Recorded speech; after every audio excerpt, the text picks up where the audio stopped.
మత విద్వేషాలు రెచ్చగొట్టే వాళ్ళపైన రాజీ లేని పోరాటం చేశాను. చిన్న పెద్ద రౌడీలుంటే, వీధి రౌడీలుంటే వాళ్ళ గుండెల్లో రైళ్లు పరిగెత్తిచ్చా. వేరే రాష్ట్రాలకు పారిపోయారు, ముఠాలు అణిచివేశాం. కానీ ఇప్పుడు వచ్చింది నాకు పెద్ద సమస్య. ఈ గొడ్డలి పార్టీ మామూలుగా అది. ఈ పార్టీని చూస్తే నిన్న ఒక ఉదాహరణ, ఇలాంటి ప్రతిరోజు జరుగుతూనే ఉన్నాయి. ఒక అతను మాజీ మంత్రి, శ్రీకాకుళం, ఒక యాక్సిడెంట్ కొడుకు చేశాడు. ఏం చేయాలి? కొడుకు యాక్సిడెంట్ చేశాడు, ఒక ఆయన చనిపోయాడు. చాలా పేద కుటుంబం, గొర్రెల కాపరి, వెనుకబడిన వర్గాలు. చనిపోతే ఏం చేయాలి?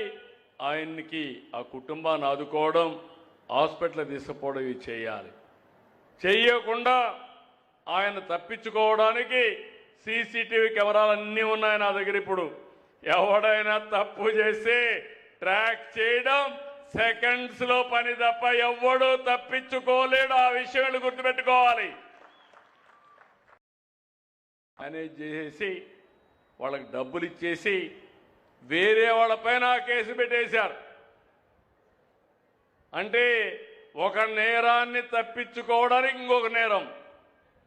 వీళ్ళ ఉద్దేశం ఆ రోజు వివేకానంద రెడ్డిని గొడ్డలితో చంపి తర్వాత కాదు గుండెపోటు అని చెప్పి అడ్డంగా దొరికితే నా చేతిలో కత్తి పెట్టి నారాసుర రక్త చరిత్రని క్రియేట్ చేశారు. అంటే ముఖ్యమంత్రి భయన్నే మీరు ఆలోచించుకోవాలి. ఎందుకు నేను ఈ మాట మాట్లాడుతున్నానంటే చెప్పకపోతే నాకు తప్పు అవుతుంది. హెచ్చరించడం నా బాధ్యత. ఈరోజు దీపావళి పండుగ చేస్తున్నాం. ఎందుకు దీపావళి పండుగ? నరకాసురుడనే ఒక రాక్షసుడు ఉండేవాడు. అతన్ని చంపిన తర్వాత దీపావళి పండుగ చేసుకుని ఇలాంటి దుర్మార్గులు ఉండకూడదని ఒక మెసేజ్ కోసం చేసుకుంటున్నాం. కొంతమంది అంటున్నారు మీరు మాట్లాడొద్దండి. నేను మాట్లాడను. మళ్ళా మీరు వచ్చి రఫా అంట వస్తే మీరు కూడా ఏమారిపోతే అది నిజంగానే రఫాలు ఆడిస్తారు. మొన్న చేశారు, మీరు చూశారు. ఎంత ధైర్యం ఉండాలని అడుగుతున్నా. మామూలుగా ఎప్పుడన్నా చూశారా?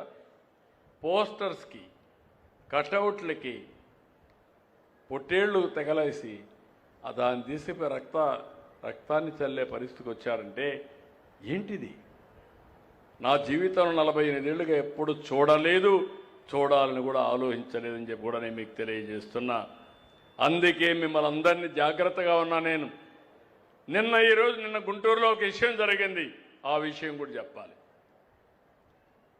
ఇద్దరి మధ్యలో తగరాదు.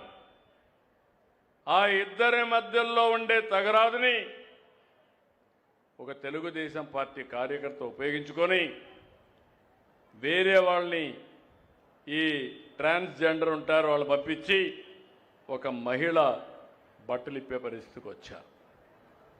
అది విన్నాను. ఇది నేరం, ఎవరు చేసినా తప్పే.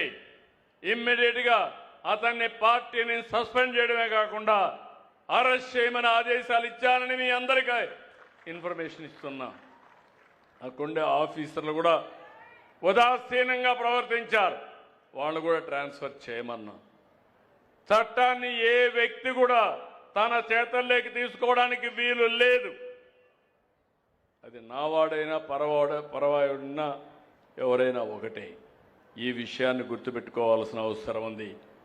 నేను ఇవి చేస్తే మీరు చేసిన తప్పంటే నా మీద విరుచుకుపడతారా?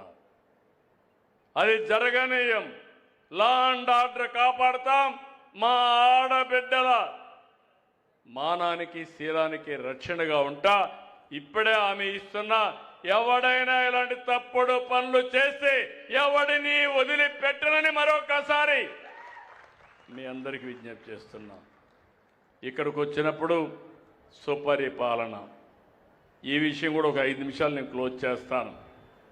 నేను ఎక్కడ పోయినా కూడా దీన్ని కూడా తీసుకున్నాను. నేను దగ్గర మీకు అనేక రకాలైన సదుపాయాలు ఇస్తున్నాం. ఒకటి మీరు చూస్తే డబ్బుల రూపేణా మీ బ్యాంకుల్లో అకౌంట్లో వేస్తున్నాం. పేదల సేవలో నేరుగా డబ్బులు అందిస్తున్నాం.